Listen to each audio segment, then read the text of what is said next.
চলে আসলাম নতুন আরেকটি মডেল নিয়ে ডিজিটাল এক্স ব্র্যান্ডের। আমি এর আগে একটা ভিডিও করছি, আল্লাহর রহমতে আপনারা দেখছেন, পর্যাপ্ত পরিমাণ কিনছেন, সেই জন্য আমি অভিভূত হলাম আরেকটা মডেলের স্পিকার নিয়ে ভিডিও করি। দেখি এটা আমার আগে কি আছে, তাই ভিডিও না টেন না, আপনারা প্লিজ পুরো ভিডিওটা দেখেন, এলে আপনারা সবকিছু বুঝতে পারবেন। আর আমি যতটুকু পারি আপনাদের বোঝানোর চেষ্টা করব, তাই প্লিজ না আরেকবার বলি, না টেন না, পুরো ফুল ভিডিওটা দেখেন। আচ্ছা, প্রথমত আপনার এটা হলো আপনার ডিজিটাল এক্স ব্র্যান্ডের আপনার আরবান রেজিস্ট্রেশন, তারপর 1 ইয়ার্স ওয়ারেন্টি, আর ব্র্যান্ড ইন বাংলাদেশ আরকি, বাংলাদেশী নামটা আরকি বাংলাদেশী, কিন্তু প্রোডাক্ট অরিজিনাল চাইনিজ আরকি। আচ্ছা, আর দ্বিতীয়ত আপনি হেন ডিজিটাল এক্স ব্র্যান্ডের, তারপর আপনার ইউএসবি এইচডি কার্ড কোড, মানে সব শো করবো USB and HD card supported to play music. তারপর আপনার product 2:1 CS multimedia speaker model X L, আর আপনার 280 বিটি, অর্থাৎ 280 model, output power 7 watt plus 4 watt, মানে 7 ওয়াটের থাকলে চলবো আর কি, আপনার এই 4 ওয়াটে থাকলে চলবো। ইউজার নর্মাল ম্যানুয়াল ওয়েটিংস, cabinet for, better sound, Bluetooth connectivity, পেলে রেট, ইউএসবি ও HD card slot, rate, remote control device unit, subwoofer. আপনার মানে বড় স্পিকার যেটা আর কি, ওটা 4 ইঞ্চি আর কি। আর আপনার স্যাটেলাইটের পাশে দুইটা আছে আপনার 2 ইঞ্চি, এই 3 ইঞ্চি ফের আর কি, 2 পিস আর কি। আচ্ছা, আমি যতটুকু বুঝাইছি এটা যদি আপনারা নেন, অবশ্যই স্ক্রিনে দেওয়ার নাম্বার আছে, যদি পারেন আমার লাইক কমেন্ট শেয়ার করেন। আচ্ছা, আমি এখন ভিডিওটা পুরো স্পিকারটা দেখি, তারপর আপনার স্পিকারটা দেখে তারপর দেখেন, আর যদি মতামত থাকে কোনো দিয়ে দিয়ে আমি যতটুকু পারবো আমার ভুল সংশোধন করে ভালো ভালো জিনিস আপনাদের সামনে উপস্থাপন করার চেষ্টা করবো আর কি। আচ্ছা, দ্বিতীয়ত আপনার এটা হলো আপনার এই যে স্যাটেলাইট ২টা, আমি আগে থাকতেই আনপ্যাকেটিং করে রাখছি, কারণ যেন আমার ভিডিওর সময় যেন কিন্তু মূল্যবান সময় যেন নষ্ট না হয়। আচ্ছা, এই যে এটা আপনার মডেলটা কিন্তু খুব সুন্দর, সামনে গুলো আবার আপনার ডিজাইনিং করে ডিজিটাল এক্স লেখা আছে।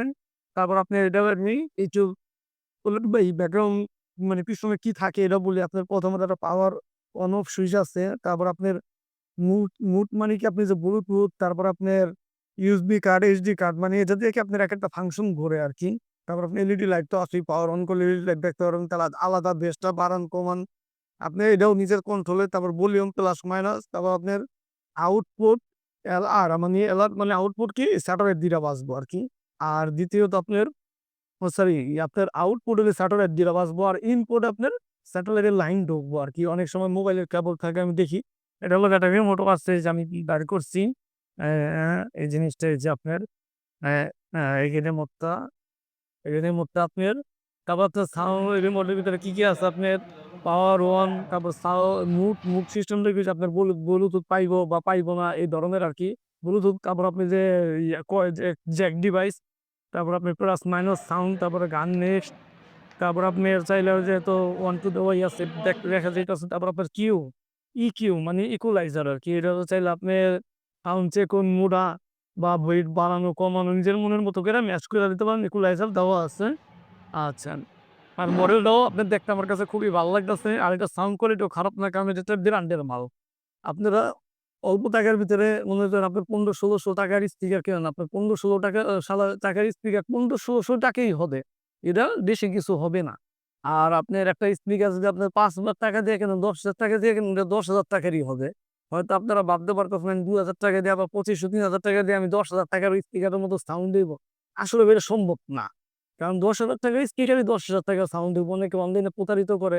আপনার দেখে একটা দিয়ে দেয় আরেকটা। আর আমি তো জানেন আমি কোনো টাকা অ্যাডভান্স কিন্তু এই পর্যন্ত, আল্লাহ রহমতে যারা প্রোডাক্ট নিয়েছেন তারা হয়তো জানেন, আমার কথাটা বিশ্বাস করবেন, তারা মানবেনও। কারণ তারা প্রোডাক্ট নিয়েছেন আমার কাছে, কোনো সময় টাকা অ্যাডভান্সও নেইনি। কারণ আপনারা মার্কেটে গেলে মনে করেন আপনি, আমি মার্কেটে গেলাম যাওয়ার পরে কি দেখি আপনার, যাওয়ার পরে আমি মার্কেটটা যখন এই প্রোডাক্টটা আমি কিনবো মার্কেট থেকে, আমি যাচাই বা ইয়ারাই চারাই সাউন্ড শুনবো, তারপর দেখবো, তারপর দামাদামি করবো, সিস্টেম এইটাই। কিন্তু আমি যতটুকু পারি একবারে সীমিত লাভে দেওয়ার চেষ্টা করি, যেন আপনারা অনলাইনে যত আপনার ইউটিউবে নেন, আরো ইউটিউব আছে, ইউটিউবার আছে, আপনি তাদের থেকে আপনি ইনকোয়ারি করেন, ফোন দিয়ে যাচাই বাছাই করে দেয়। তারপর যদি আপনার মন চায় আমরা ছোট ভাইটার কাছ থেকে নিয়ে, আর আমি তো আপনাদের বলুন না যেন জোর করে আনেন, আমি প্রোডাক্ট পাঠাবো, আপনি লাইরা সাইরা দেখবেন, আসলে অরিজিনাল প্রোডাক্ট কিনা, ২ নাম্বার প্রোডাক্ট এবার সঙ্গে সঙ্গে দিবেন। আমারও কোনো কথার ভিত্তি দেবেন না। আপনারা ২ নাম্বার প্রোডাক্ট গেলে সঙ্গে, সঙ্গে ব্যাক দিবেন। আর যদি অরিজিনাল প্রোডাক্ট হয় অবশ্যই রিসিভ করবেন। আর যদি আমার প্রোডাক্ট ভালো লাগে অবশ্যই আমার চ্যানেলে সবসময় ভিডিও ছাড়ি, আপলোড করার চেষ্টা করি। আমি যা কিছু করি ভাই আপনাদের উদ্দেশ্যে, আমার নিজের উদ্দেশ্যে না। কারণ আমি চাই যেন আপনারা আমার ভিডিও দেখেন। আর দেখে আমার তো প্রোডাক্ট কিনেন যেন আমি ২ বেলা ডাইল ভাত খেয়েও যেন বাইচা থাকতে পারি। আমি যা করি সম্পূর্ণ আমার মনের আগৃতি কথাই আমি আপনাদের সাথে শেয়ার করি। অনেক সময় ভুল ত্রুটি হয় কারণ একটা ক্যামেরার সামনে একটা কথা কইতে গেলেও ইজি বা আনইজি অনেক কিছুই লাগে। তাই আপনারা ভালো থাকবেন। আমি সবসময় এই জিনিসটাই করি। আর ভালো প্রোডাক্টও ব্যবহার করবেন এটাও বলি। আর অবশ্যই যদি পারেন আমার চ্যানেলটারে একটা লাইক, একটা সাবস্ক্রাইব কইরা তারপর আমার ইমোতে নক দিবেন। তাইলে আমি আপনাদেরকে যতটুকু পারি আরো সম্মান চেষ্টা করব। কারণ যদি আমার একটা ভিডিও লাগলে লাইক দেন, একটা ভিডিও আমার চ্যানেলটা সাবস্ক্রাইব দেন তখন আমার নিজের কাছে আনন্দ লাগে। আর আমার ২ টা সাবস্ক্রাইব বাড়লো, ৫ টা সাবস্ক্রাইব বাড়লো। তখন খুব ভালো লাগে অন্তর থেকেই। আর তখন একটা জিনিস থাকে আমার লাভও হইলো না, আমি দিয়া দিলাম। তো আমি এই হিসাবটা করি। তাই আপনারা যতটুকু আমার পাশে থাকবেন আমি ভিডিও দেওয়ার সঙ্গে, সঙ্গে আপনারা দেখার চেষ্টা করবেন। আমার যে তাতে যতটুকু পারি আমার হেল্প হয় ভাই। আমি এটা সবসময় বলি। তাই এই মুহূর্তে বিদায় নেওয়ার সময় হইতাছে। আসসালামু আলাইকুম।